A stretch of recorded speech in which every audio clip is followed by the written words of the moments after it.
Hey everyone, welcome back to Build Shift for the podcast where we explore how investors, developers, and visionary entrepreneurs turn purpose into profit and create lasting impact. I'm your host, Liat Siegel, and today I'm joined by Femi Rogers, a seasoned entrepreneur and real estate leader with over 29 years of experience across the US and Nigeria. Femi is the CEO of Roston Group, where he leads custom and spec home construction in Houston and abroad. His background spans real estate, energy, construction, and manufacturing, including founding multiple companies like Ornaments and Designs Ltd. And Signways Furniture. From building homes to sourcing materials and even trading petroleum, Femi brings a rare global perspective to business growth.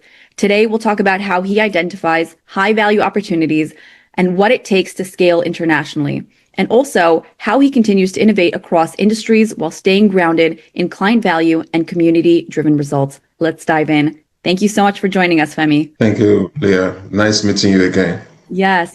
We had such a wonderful initial conversation, and I was so fascinated by your background and how you got to where you are today. Can you share with us a little bit about your story, where you started, your humble beginnings, and how that impacted what you do to this day? You know, my wife always said that I've gone full circle in real estate. And that's because when I started real estate, I actually started as a contractor to the industry. I used to make cabinets, and I used to also install handrails, contemporary handrails like stainless steel.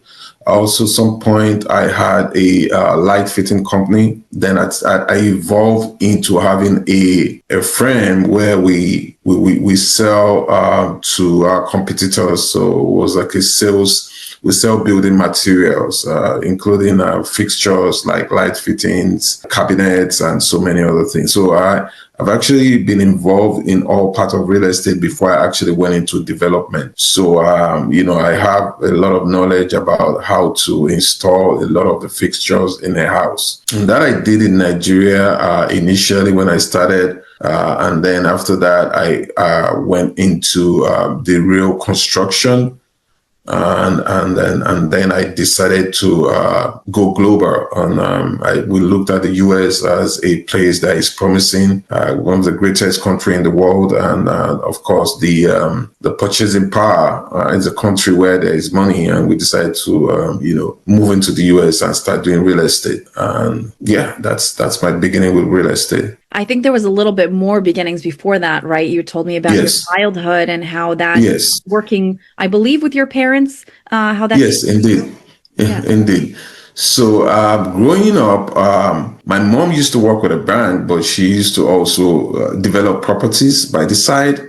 So she would go to work and she would buy lots, and then she has a builder, and then they would build. I was much more younger, but probably from when I was like 12. And so I used to go with her to the side because I was the youngest in my family, and all my other siblings were grown out and they actually grew up in the US. So I was left with my mom. And so I used to go with her to the project sites, and I used to get involved with talking about layouts. She used to involve me about layouts. How do we, the layout, how do we maximize the layout and all that. And by the time I got to about 16, 17, I used to drive outside. And so I think I got that initial interest into real estate from there. And so I was involved in a lot of our development. I got a lot of ideas from her, especially on how to put together funds to build a project. She had a way of, putting together funds. She saw real estate as a place where she saves her extra funds. And because when you are in a project, she said to me once that as long as you are involved in one project, you have less cash flow to spend on frivolous things. And that's one of the reasons why she's always building one house after the other one. Because by so doing, she doesn't have, cash, the extra cash. She's always having to look at how to get cash to continue with doing the next one. And in Nigeria, because we don't have access to loan that much, she was doing a lot of the construction with her own cash. Wow. So it sucked out everything she had. So everything was well were well calculated. And she ended up to be a wealthy person because, of course, a lot of her wealth was stored in the real estate she owned. Wow. So that was the beginning. I got interested in real estate.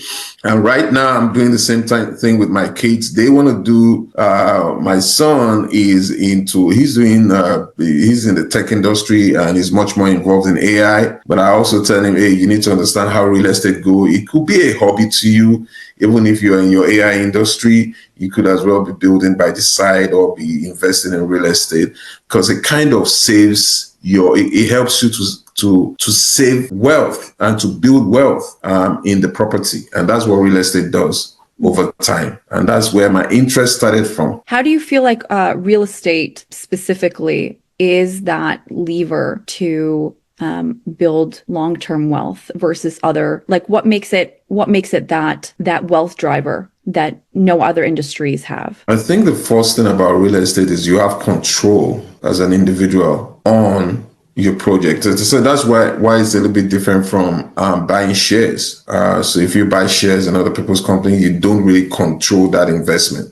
In real estate, you actually control the investment. You own it. You have a bragging right. You can walk it. It's physical, and all this matters. That's the big thing to me. I always tell people when they come up to me and say, would you want to invest in this and invest in this? I've had when Bitcoin and all those they were coming up, a lot of people came up to me and asked me to invest, and I tell them, look, anything that I don't know about, I'm very skeptical about investing in things I don't know about. And so I would rather invest in something that I understand very well. Real estate is physical. You can go in there, you can see what you're doing, you can feel it, and you have control of it. You own it.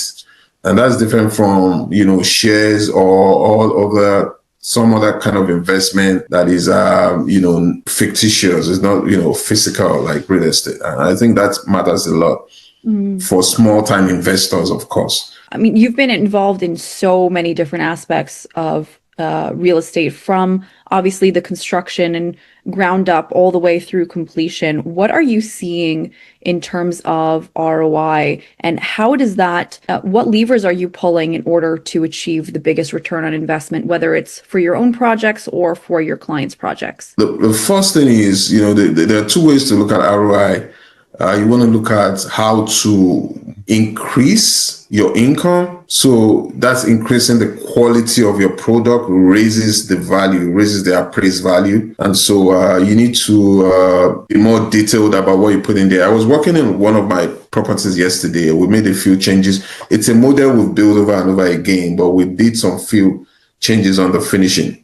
Very little items like the type of light fittings we use, the type of hardware we use, the floors, we increase the quality. And when I walked the place yesterday, I felt, wow, this house looks different.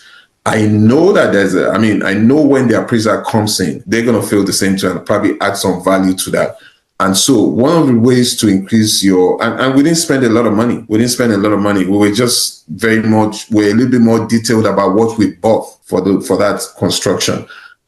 So one of the ways you want to increase your ROI is to increase the value. Other ways is to save cost, right? So it's either two ways: you're increasing the value and you're saving cost.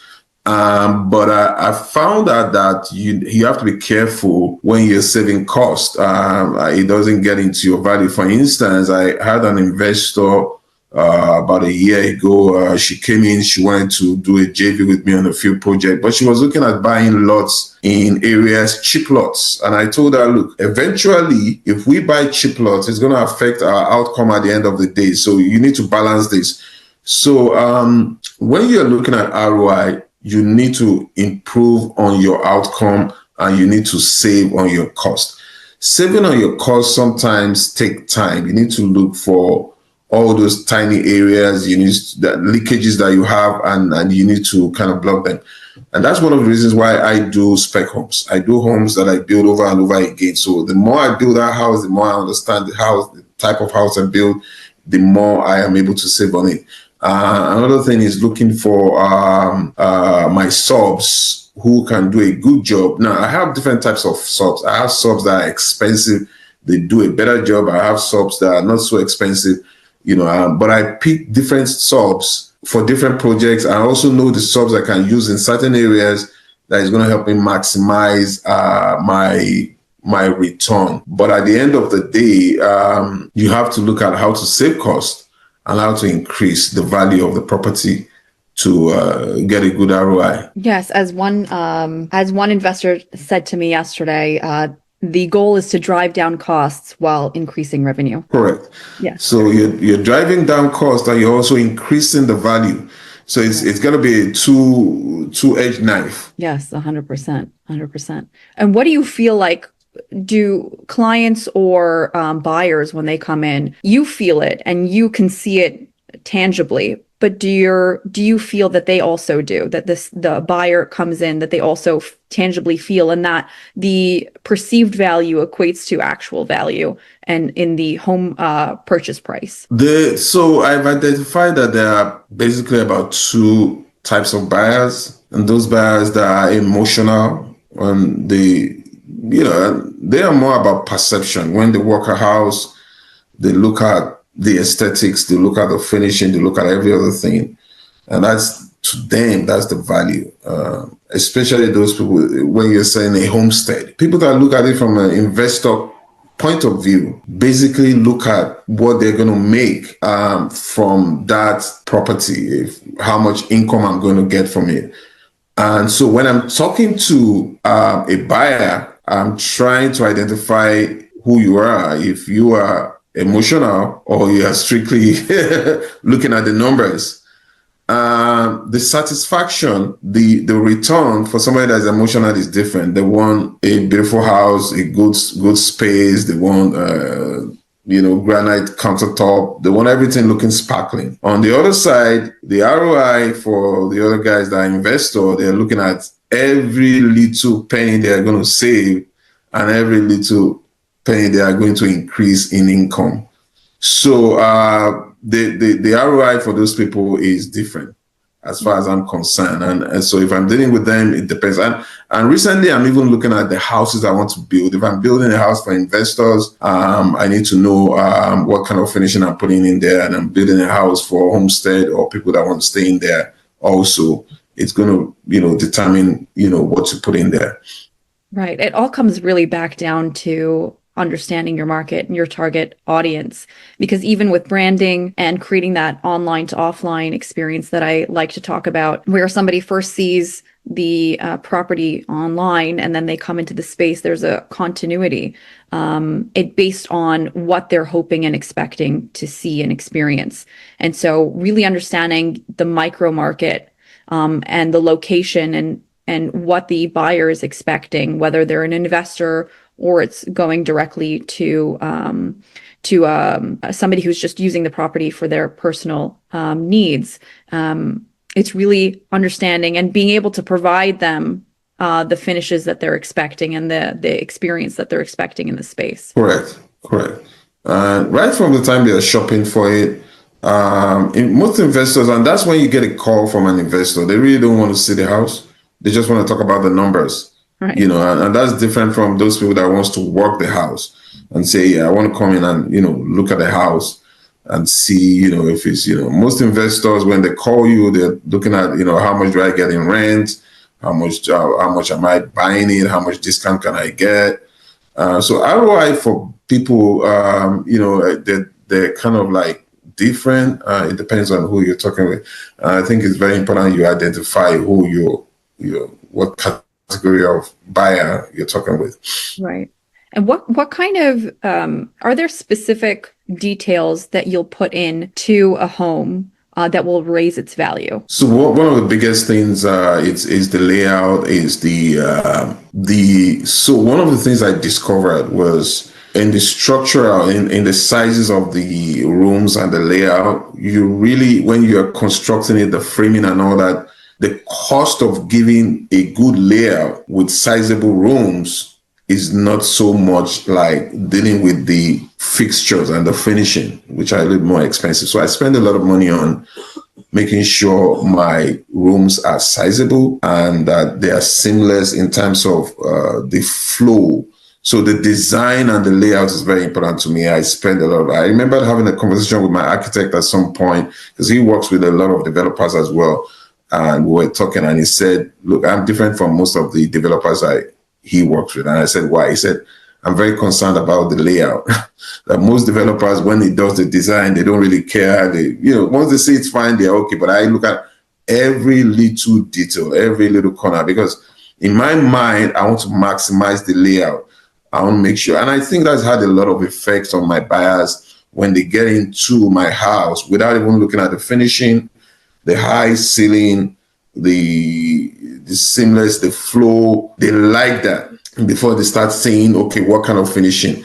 So for me, that's the first thing I do. And it's very important for me that everything just kind of flows seamlessly from one room to the other. The rooms are big, the sitting area is big, my kitchen and all that. And once I leave that, the next thing I look at, I focus more on the master bathroom and the kitchen.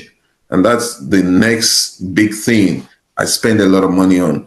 And those are the areas where people actually go in and look at and try to see what you have in there, and that's it. Amazing. How important do you feel like the overall, I mean, I guess you kind of answered that already, but how do you feel the overall design and how everything comes together rather than just doing construction grade? How does that impact the property value? If it's a little bit more designed, or do you just do construction grade? I'm trying to understand what you mean by construction grade. Construction grade, like basic materials. It sounds to me like you're doing a level higher than that. It sounds to me like, for more entry-level homes, perhaps, they would just put in standard finishes and color.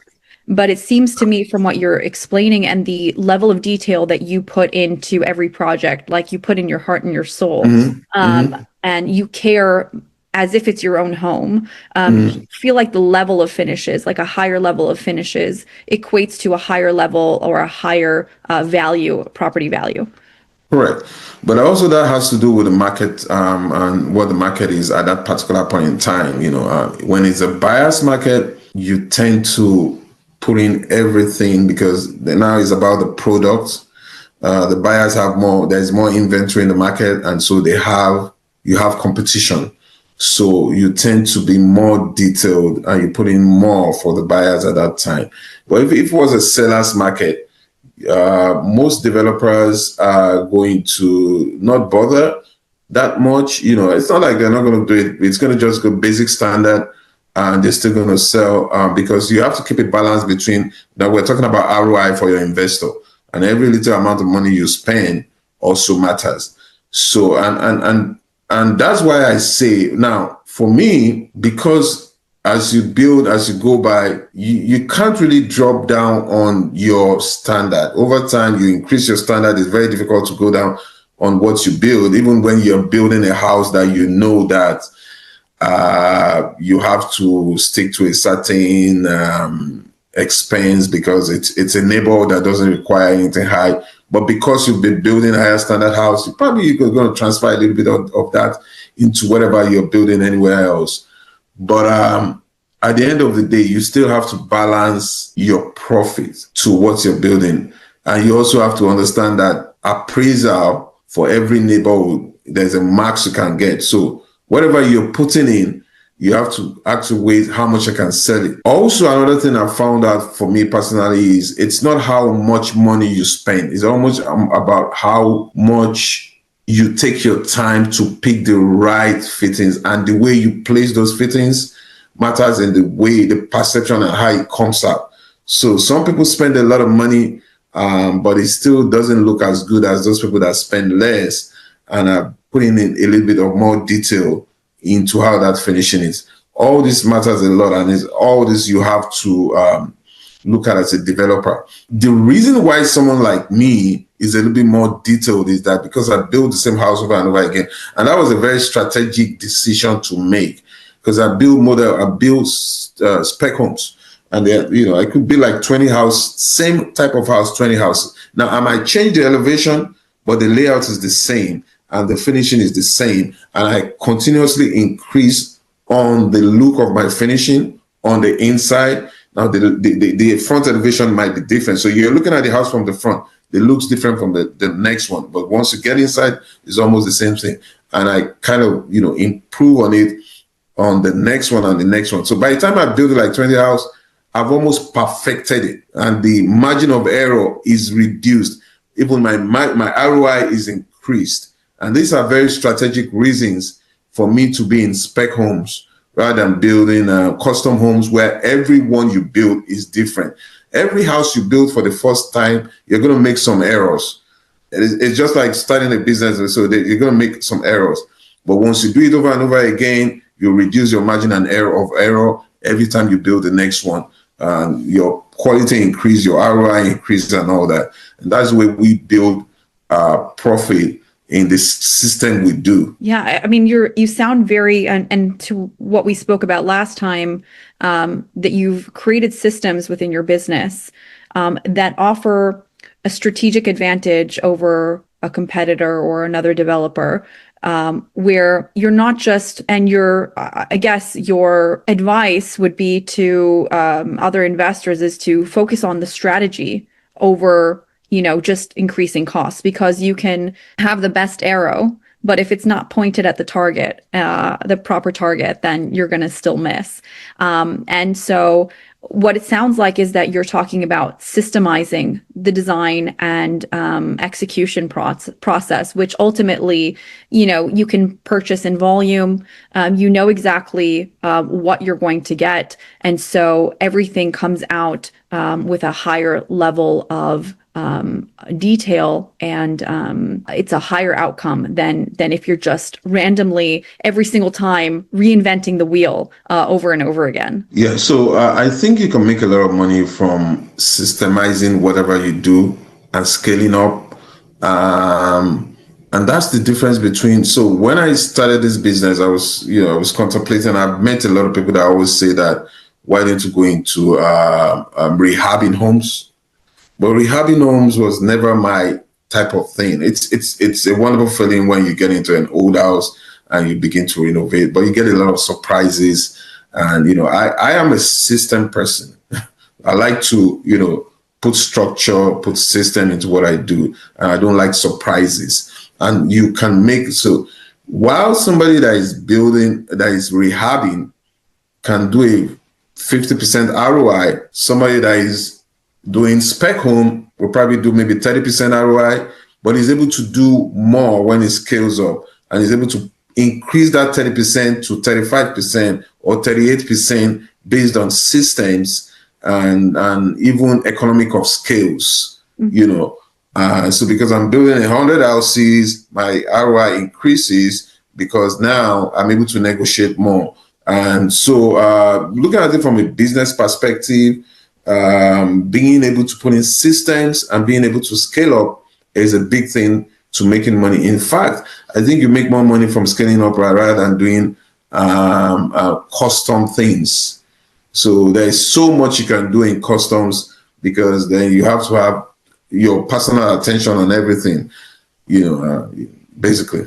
Yeah, 100%. Wow. Well, what a conversation. Yeah. I would love to leave our audience off with maybe 3 tips that you would give another investor or a buyer, and that they can walk away from this podcast with. Recently, I was talking with a realtor friend of mine, and we're looking at the market right now. The market is tough. It's a buyer's market. And some buyers and they're not buying because they think the interest rate is high. And I was telling my friend, I was saying, hey, this is the time to buy because you can negotiate low. So as a developer, when it's a seller's market, what I do is I push up the price. I keep on the next one and the next one. And when the buyers come, they have to pay premium. So they pay 20, 30,000 more than what they paid on the last one I built. But right now, I'm ready to drop down my price by 50, 60,000. And for the buyer, that goes on their monthly payment, right? So if they're buying it 50, 60,000 lower, but you're paying a higher interest rate, you save 50, 60,000. And then once the interest rate goes down, you can go renegotiate, but you already saved money. But if you're buying it from me at a time when I've increased and maximized my price because there is competition, there have two buyers negotiating, you're going to pay 30,000 and you're going to continue trying to pay that on your monthly payment. So this is the best time to buy for buyers. You want to buy when there is a lot of inventory in the market and you can negotiate and get a lot of incentives. For developers, one of the things I've learned over time is, of course, we have a market cycle. Once the market goes down, then it comes up again. So there is always going to be a good time. So I've spent a lot of my time getting ready for the good time. There is never a downtime for us. Once the market goes down, what we're doing is preparing for the good time that's going to come. And we know it's going to come, it's always going to come. I'm not sure if that is exactly what you expect me to advise, but maybe I can take that question again. But I mean, that's what I'm doing right now. We're getting ready for, we know there's there's still a lot of need for especially new construction on the market. And so we're getting ready for when the interest rate is going to go down. So the market is always good for real estate. People are always going to buy. Yeah, there's a lot of people out there that are just scared and just sitting on the sidelines. But I think we had discussed before that we just need to keep going, and I think that's the positive message I'm so happy you're leaving us with, because we always have to look forward and focus on the future. And yes, things can be tough in the interim, but we have to look forward and prepare for better times. For me, there's never a downtime in real estate. People are always going to need home. It's just, understanding that, they're going to come by to buy. So while we're waiting for, the market to come up again, we're putting in structure in the way we do business. We're learning, we're doing a lot of homework to take advantage of the next boom. So no downtime. We're always building. We're always, researching, and we're always improving in real estate. Yeah. Amazing. Well, thank you so much for joining us. I had a wonderful time speaking with you and learning everything about what you're doing. And if our audience would like to learn more about you, where can they connect? My website is www.femirogers.com. My name is Femi Rogers, and that's F as in Frank, E as in Edward, M as in Mary, I as in India, ROGERS, FEMIROGERS.com. Amazing. We'll have your information in the show notes. Thank you so much.